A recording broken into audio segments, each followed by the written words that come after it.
كل شاب مننا بيكون عنده احلام كتيرة جدا جدا جدا وكبيرة. في مننا اللي عايز يتجوز ويفتح بيت، وفي مننا اللي نفسه يشتري شقة في مكان كويس جدا جدا جدا، وفي مننا اللي نفسه يكون معاه فلوس كتيرة عشان يحقق كل احلامه. انا يا سيدي جاي لك النهارده بالروشتة اللي تقدر تحقق بيها كل احلامك، وكلها حاجات في المتناول، والله في المتناول. هتحققها في 5 دقايق. 5 دقايق؟ 5 دقايق لو عملتها هتلاقي ربنا بيبارك لك والرزق بيخبط على باب بيتك.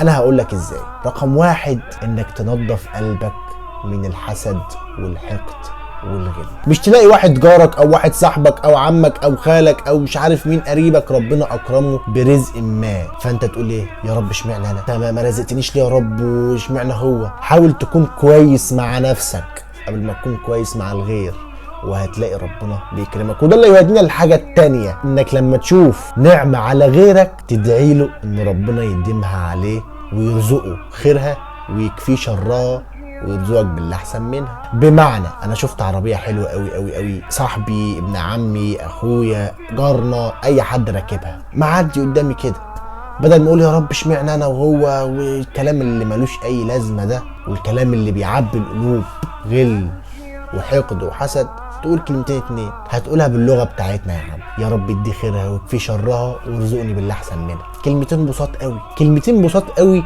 هيبينوا لك قد ايه انت شخص متسامح بينك وبين نفسك وبينك وبين ربنا.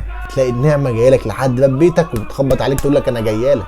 والحاجه الثالثه يا سيدي انك تدعي للي حواليك بالرزق. انا عارف ان عم فلان مديون لعم فلان، فيا رب اكرمه عشان يسد دينه. طب انا عارف ان عم فلان عنده بنته تعبانه، يا رب اشفيها له. هتلاقي ربنا بيحقق لك كل ده، او هتلاقي ربنا بيحقق لك كل اللي انت قلته ده اهو في الدعاء ليك. انت دعيت لواحد بالرزق هتلاقي ربنا بيرزقك، دعيت لواحد ان ربنا يشفيه هتلاقي ربنا مبارك لك في صحتك، دعيت لواحد ان ربنا يرزقه عشان يسد دينه هتلاقي ربنا سدد دينك، دعيت لواحد ان ربنا يستره هتلاقي ربنا سترك. يا اخي دعيت لواحد متوفي ان ربنا يرحمه، يا اخي هتلاقي ربنا يسخر لك اللي يدعي لك وانت متوفي. عشان كده انا بقول لك نظف قلبك من الحقد والغل والغيره، وخليك دايما متسامح بينك وبين نفسك وبينك وبين ربنا. ودي كلها حاجات تقدر تعملها بينك وبين نفسك في 5 دقايق، والله هتلاقي ربنا بيرزقك وبيكرمك من حيث لا تحتسب.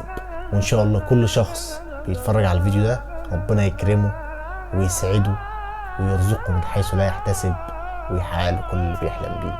اشكركم، السلام عليكم.